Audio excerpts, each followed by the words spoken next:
अगली खबर आपको बता रहे हैं, जहां रायपुर से बड़ी खबर मिल रही है। आज धमतरी जिले में पहुंचेगी बीजेपी की परिवर्तन यात्रा।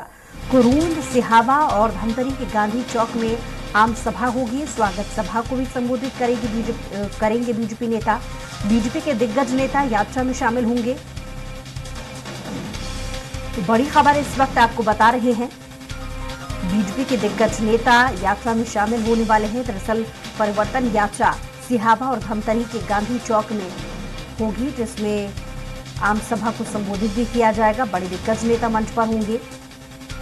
लगातार हमारे साथ हेमंत जुड़े हुए हैं। हेमंत, बीजेपी की परिवर्तन यात्रा को लेकर बड़े नेताओं के जुटने की उम्मीद आज की जा रही है। कौन कौन इसमें शामिल होगा और आज की ये परिवर्तन यात्रा कितनी खास रहने वाली है? हाँ, देखिए, 2 चरणों में बीजेपी परिवर्तन यात्रा निकाल रही है और पहला चरण दंतेवाड़ा से शुरू हुआ था और दूसरे चरण की जो यात्रा है वो जसपुर से शुरू हुई थी। और तमाम बड़े नेता अलग अलग इलाकों में जाकर इस परिवर्तन यात्रा में शामिल हो रहे हैं। कल मुख्यमंत्री भूपेश बघेल के गढ़ यानी पाटन में परिवर्तन यात्रा पहुंची थी। झारखंड के पूर्व मुख्यमंत्री रघुवर दास सहित पार्टी के वरिष्ठ नेता वहां पर थे।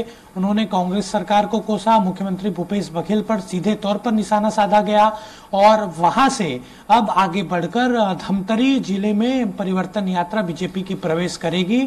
सबसे पहले कुरूद के भखारा में परिवर्तन यात्रा को लेकर एक सभा होगी। इसमें ऐसा माना जा रहा है कि आज भी केंद्रीय स्तर से कोई न कोई नेता शामिल होंगे। कुरूद के भखारा के बाद सिहावा के बाद धमतरी के गांधी चौक में भी आम सभा होगी।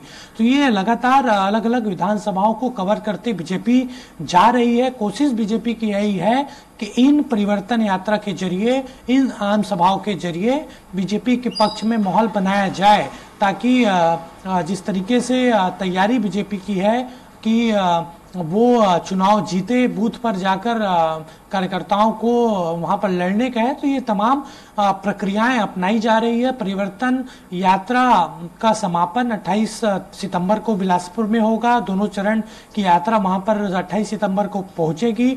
ऐसा कहा जा रहा है कि 28 सितंबर को एक बार फिर से प्रधानमंत्री नरेंद्र मोदी बिलासपुर आएंगे और एक बड़ी आम सभा वहां पर होगी। ये संभावना अभी जताई जा रही है। हालांकि अभी इसको लेकर कुछ स्पष्ट जानकारी बीजेपी की ओर से नहीं दी गई है। फिर भी परिवर्तन यात्रा के जरिए ये माहौल बनाने की कोशिश बीजेपी कर रही है। हालांकि विधानसभा चुनाव नतीजे ये तय करेंगे कि इस परिवर्तन यात्रा का फायदा बीजेपी को किस तरीके से मिला है।